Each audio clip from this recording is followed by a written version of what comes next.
The cult of Mithra, the intercessor between man and the Persian divine power Ormuzd, was once an extremely widespread one, for it is the original cult of the sun. From its origins in Persia, the faith spread to Babylonia, Greece, and finally the Roman Empire, where it struggled against Christianity at the latter's inception.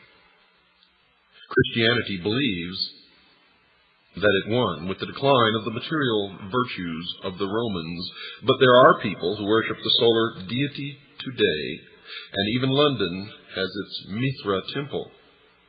Mithra was said to give his worshippers success in this world, as well as security and happiness in the next. Sound familiar, Freemasons? He was originally a genie, the worldly representative of the invisible power which ruled the affairs of men.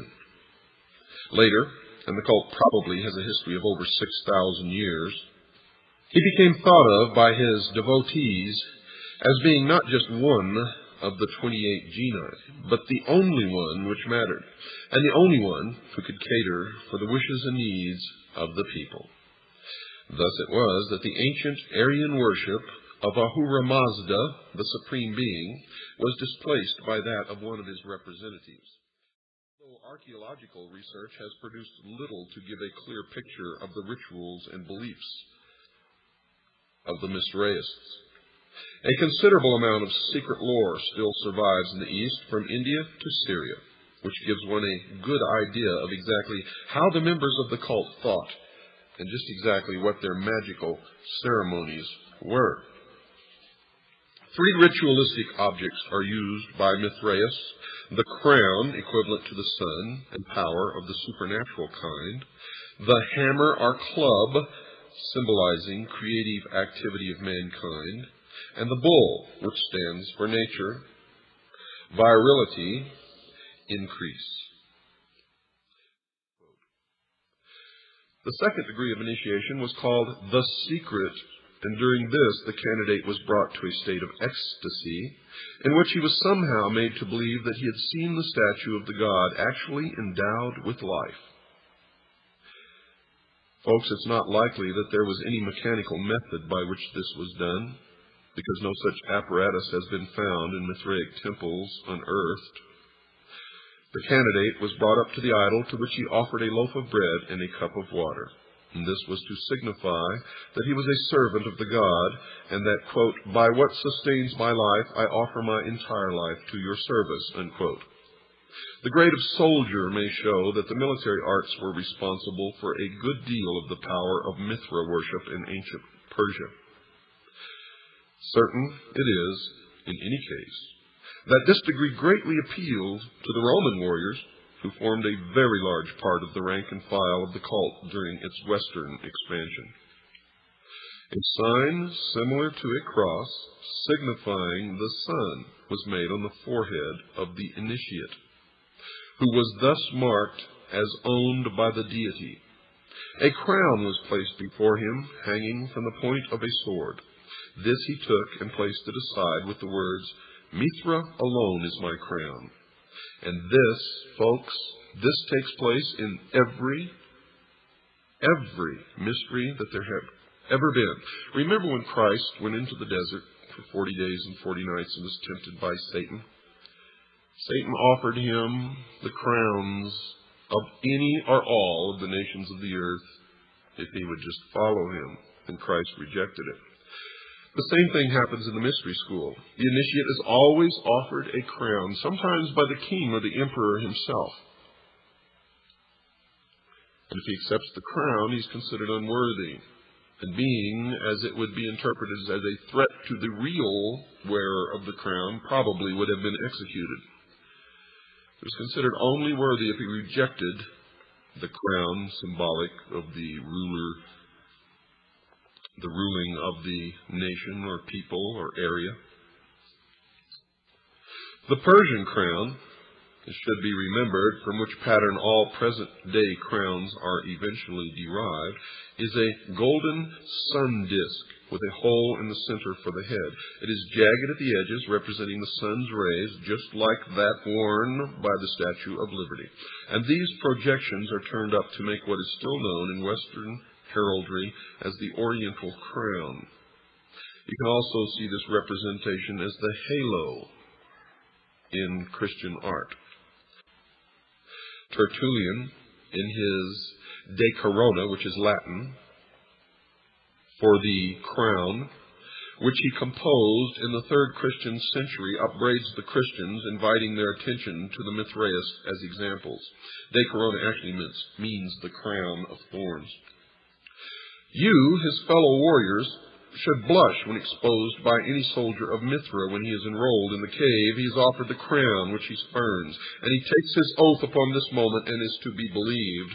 Through the fidelity of his servants, the devil puts us to shame, he said. Over whose door was written, Gate of Death. The room was full of copies of embalmed bodies in coffins. Here, too, were a number of dissectors, embalmers, and so on. In the center stood the coffin of Osiris. The Melanophorus was asked if he had had a hand in the assassination of his master. On his denying the question, he was seized by 2 taphaxites, or men who buried the dead, and led into a hall where he found all the other Melanophores clothed in black. The king himself, who always was present on these occasions, addressed him in an apparently friendly way, begging him, if he did not feel courage enough to undergo the test now to be applied to him, to accept the golden crown he was offering him. Well, he had already been coached to refuse the crown and tread it underfoot. At this insult, the king called for revenge. Raising his sacrificial axe, he touched the head of the initiate. And in one famous initiation, the king actually beheaded the man. The 2 corpse carriers threw him on the ground, and the embalmers wrapped him in bandages. All who were present wept. Now he was led to a gate over which was written, Sanctuary of the Spirits. Sultan's palace. It is this great light of inner understanding, the alchemical agent that transforms fear into faith, ignorance into wisdom, superstition into insight. These things man has to accomplish by the rising of Kepler in its glory, the restoration of the sun god within the strange mystery of his own life. To make this more seemingly understandable, the place of the sun in the zodiac and its journey through the years, its labors, were all carefully studied and analyzed to get the analogies that would help to strengthen the doctrine. Man born into this world dies from the world of light, and therefore this is the entrance to the dark world of the mysteries.